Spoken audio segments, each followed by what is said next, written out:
Hi friends, welcome to my channel. ప్రళయము అనేది సంభవిస్తే అది ఎలా ఉంటుందో ఊహించడం కూడా కష్టంగా ఉంటుంది.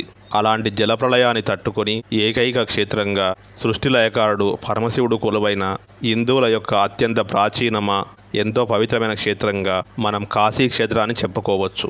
స్వయంగా ఆ పరమశివుడే వారణాసి నగరాన్ని సృష్టించారు. అంతటి ప్రత్యేకత కలిగిన పుణ్యక్షేత్రం కాశీ. ఇక్కడ గంగా నది ఎంతో పవిత్రమైనది. అంతేకాకుండా ఎన్నో సైంటిఫిక్ గుణాలను కలిగి ప్రపంచంలోనే అత్యంత అరుదైన నదిగా పేరు పొందింది. హిందువుల అత్యంత పవిత్ర ప్రాచీనమైన నగరమైన వారణాసిని మోక్షాన్ని కలిగించే పుణ్యక్షేత్రంగా దీని పూర్వకాలంలో చాలామంది వారి చివరి రోజులలో కాశీలో గడిపి అక్కడ మరణిస్తే మోక్షం కలిగి ఆ పరమశివునిలో శివైక్యం అవుతాము అన్న విశ్వాసంతో అక్కడికి వచ్చేవాళ్ళు. ఇక వరుణ ప్లస్ అసి అనే రెండు నదుల కలయిక గంగా నదిలో కలవడం చేత ఈ ప్రాంతానికి వారణాసి అన్న పేరు వచ్చింది అని మనకు పురాణాల ప్రకారం తెలుస్తుంది. కాశీ లేదా వారణాసి భారతదేశం అతి ప్రాచీనమైన నగరాల్లో ఒకటి. కాశీలో మరణిస్తే ముక్తి లభిస్తుంది. ఇక ద్వాదశ జ్యోతిర్లింగాల్లో ఒకటి అయిన విశ్వేశ్వర లింగం ఇక్కడ ఉంది. ఇది బౌద్ధులకు జైనులకు కూడా పుణ్యక్షేత్రము. వారణాసి ప్రపంచంలోనే అవిచ్ఛిన్నంగా జనావాసం ఉన్న నగరాలలో అత్యంత పురాతనమైందిగా భావిస్తారు. ఇక వారణాసి నగరానికి ఉత్తరాన వరుణ సంగమ స్థానము, దక్షిణాన అస్సీ నది సంగమ స్థానము ఉన్నాయి. వారణాసి అన్న పేరును పాలీ భాషలో వారణాసి అని రాసేవారు.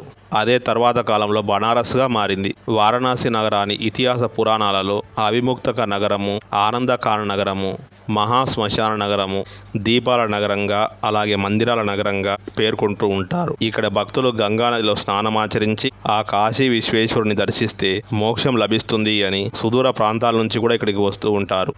సంవత్సరానికి దాదాపు 30 లక్షల మంది భక్తులు, అలాగే 2 లక్షల మంది విదేశీ భక్తులు ప్రతి సంవత్సరం కూడా కాశీ నగరాన్ని సందర్శిస్తూ ఉంటారు. ఇక ఈ నగరం 5000 సంవత్సరాల కంటే కూడా పురాతనమైనదిగా కాశీఖండం, శివపురాణము, స్కంద పురాణంలో ఈ క్షేత్రం యొక్క విశిష్టతను వివరించడం జరిగింది. ఇక పౌరాణిక కథల ప్రకారము ఆ పరమశివుడే వారణాసి నగరాన్ని స్థాపించాడని, ఇది హిందువుల 7 పవిత్రమైన నగరాల్లో ఒకటి. ఋగ్వేదం, రామాయణం, మహాభారతం ఇలాంటి అనేకమైన పురాణాలలో కాశీనగర ప్రస్తావన ఉంటుంది. వారణాసి నగరం సుమారు 3000 సంవత్సరాల క్రింది నుంచే వెలిసి ఉంది అని అధ్యాయకారులు భావిస్తూ ఉంటారు. ఇక వారణాసిలో సుమారు 84 స్నానపు ఘట్టాలు ఉంటాయి. ఇక్కడ మణికర్ణికా ఘాటికి సత్య హరిచంద్ర మహారాజు కాటికాపరిగా నియమించబడ్డాడు అని, అందుకని అధిక సంఖ్యలో ఈ ఘాట్లోనే దాన సంస్కారాలు జరుగుతూ ఉంటాయి. దీనినే మహా శ్మశానం అని కూడా అంటారు. ఈ ఘాటుకు దగ్గరలోనే తారకేశ్వర ఆలయం నుంచి మరణిస్తున్న వారి చెవులు తారకనామం ఆ పరమశివుడు జపిస్తాడు అని, ఇక్కడ మరణించిన వారికి మోక్షం అనేది తప్పకుండా కలుగుతుందని భక్తులు నమ్ముతారు. కాశీలోని వారాహీదేవి ఎంతో ప్రత్యేకతను కలిగి ఉంటుంది. ఇక వారాహి అమ్మవారు రాత్రి అవ్వగానే కాశీ నగరమంతా కూడా తిరుగుతారని, అమ్మవారిని మనం ప్రత్యక్షంగా చూడలేం. ఇక్కడ అమ్మవారు ఉగ్ర వారాహి రూపంలో ఉంటారు. ఆలయంలోని చిన్న రంధ్రాల ద్వారా, అది కూడా ప్రాతకాల సమయంలో 4:30 నుంచి 5:30 గంటల మధ్యలో పూజారులు కూడా కేవలం 15 నిమిషాల్లోనే పూజలు ముగించుకొని వస్తారు. ఆ సమయంలోనే ఆలయంలోని రంధ్రాల గుండా అమ్మవారిని దర్శించుకోవలసి ఉంటుంది. అమ్మవారిని కాశీక్షేత్ర పాలకురాలిగా భావిస్తారు. అలాగే 9 రోజుల పాటు కాశీలో ఉండి నిద్రలు చేస్తే మోక్షం కలుగుతుంది అని కొంతమంది భక్తులు 9 రోజుల పాటు కాశీలో గడుపుతూ ఉంటారు. ఇక్కడ ఉన్న దశమేధ ఘాట్ ఎంతో ప్రత్యేకతను కలిగి ఉంది. ఇక్కడ ఉన్న ఈ ఘాట్లో ఎంతో మంది రాజులు అశ్వమేధ యాగాన్ని నిర్వహించారు. 84 ఘాట్లలో అత్యంత పురాతనమైనదిగా పేర్కొంటూ ఉంటారు. మొట్టమొదటి ఘాటుగా అశ్వమేధ ఘాట్ను పేర్కొంటారు. కాశీ విశ్వనాథుడి ఆలయాన్ని కాశీలో ప్రథమ ఆలయంగా చెప్పవచ్చు. కాశీ విశ్వనాథుని దర్శనం చేసుకోవాలి అంటే తప్పకుండా ఆ కాలభైరవుడి అనుమతి తీసుకోవాలి. మొదటగా కాలభైరవుని దర్శనం చేసుకున్న తర్వాత కాశీ విశ్వనాథుని దర్శించుకుంటారు భక్తులు. ఇక 1780 సంవత్సరంలో ఇండియాను పరిపాలించిన అహల్యాబాయి హోల్కర్ అక్కడే మసీద్ పక్కనే కాశీ విశ్వనాథ ఆలయాన్ని పునర్నిర్మించి స్వామివారిని అర్చించారు. రాజ్పుత్కు చెందిన రాజులతో కలిసి ఆలయ గోపురాలకి బంగారు తాపడాన్ని చేయించారు. ఇక్కడే ఉన్న అశ్వమేధ, మణికర్ణిక ఘాట్లు అనేవి అత్యంత పురాతనమైన ఘాట్లుగా పేర్కొనొచ్చు. అష్టాదశ శక్తిపీఠాల్లో ఒకటి అయిన కాళికాదేవి అమ్మవారు కూడా ఇక్కడ కాశీ నగరంలో వెలిశారు. 18వ శతాబ్దంలో వారణాసి ఒక ప్రత్యేక రాజ్యంగా అవతరించింది. కాశీ శివస్థాపితము అని పురాణ కథనాలు వివరిస్తూ ఉన్నాయి. కురుక్షేత్ర యుద్ధం తర్వాత పాండవులు బ్రహ్మహత్య పాతకాల నుంచి విముక్తులు అవడానికి సప్తముక్తి పురాణాల్లో ఒకటి అయిన కాశీ నగరానికి చేరుకుంటారు. అయోధ్య, మధుర, గయ, కాశీ, అవంతిక కంచి, ద్వారకా నగరాలు. వీటిని సప్తముక్తి పురాణాలు అని అంటారు. పురాతత్వ పరిశోధకులు వారణాసి పరిసర ప్రాంతాలలో 11వ శతాబ్దానికంటే ముందే ఇక్కడ నివాసాలు ఆరంభమయ్యాయి అని తెలియజేశారు.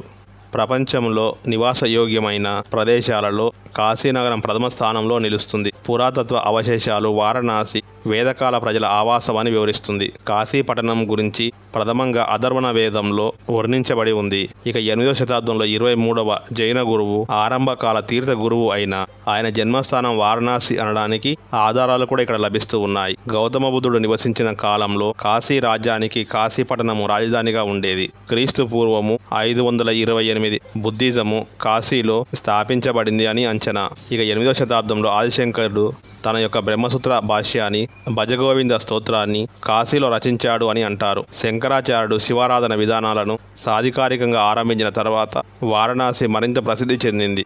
మౌర్యుల కాలంలో తక్షశిల మరియు పటలీపుత్ర మధ్యన ఉన్న రహదారితో కాశీపట్టణం అనుసంధానించబడి ఉంది. 1194 వారణాసి నగరము కుతుబుద్దీన్ స్వాధీనమైంది. కుతుబుద్దీన్ ఐబక్ ఆదేశాలతో నగరంలోని సుమారు 1000 ఆలయాలు ధ్వంసం చేయబడ్డాయి. ఇక ముస్లిం ఆక్రమణలతో నగరమంతా కూడా దాదాపు 3 శతాబ్దాల కాలం శిథిలావస్థను చూసింది.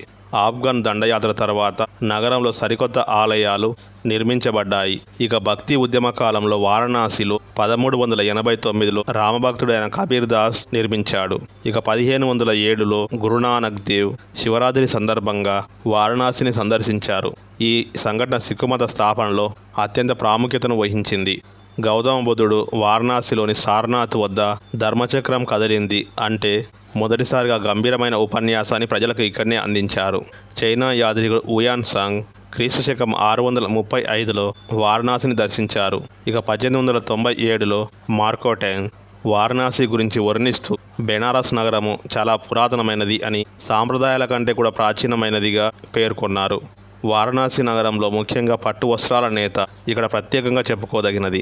తివాచీల నేత, చేతికళల వస్తువులకు ఇది ఎంతగానో ప్రసిద్ధి చెందింది. అలాగే కాశీలో చూడదగిన ముఖ్యమైన ప్రదేశాలు కాశీ విశ్వనాథుని ఆలయం, అన్నపూర్ణ దేవాలయము, విశాలాక్షి ఆలయము, కాలభైరవ ఆలయము, మృత్యుంజయేశ్వర ఆలయము, వారాహి మాత ఆలయము, సారనాథ్ మందిరము, వ్యాసకాశి, దండపాణి మందిరము, చింతామణి గణపతి మందిరము, బిర్లా టెంపుల్, సంకట విమోచన హనుమాన్ మందిరము, దుర్గా మందిరము, తులసి మానస మందిరము, కేదారేశ్వర మందిరము, గంగా హారతి, బిందు మాధవ ఆలయము. ఇలా కాశీనగరంలో ప్రతి వీధిలో కూడా ఒక ఆలయాన్ని దర్శనం చేసుకోవచ్చు. ఇక్కడ చిన్న ఆలయాల్లో కూడా పూజా కార్యక్రమాలు జరుగుతూ ఉంటాయి. ఇక్కడ దాదాపు 23,000కు పైగా దేవాలయాలు ఉన్నాయి.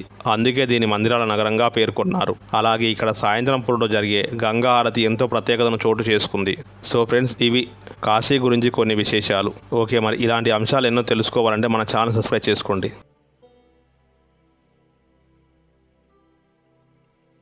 Shri Chaitanya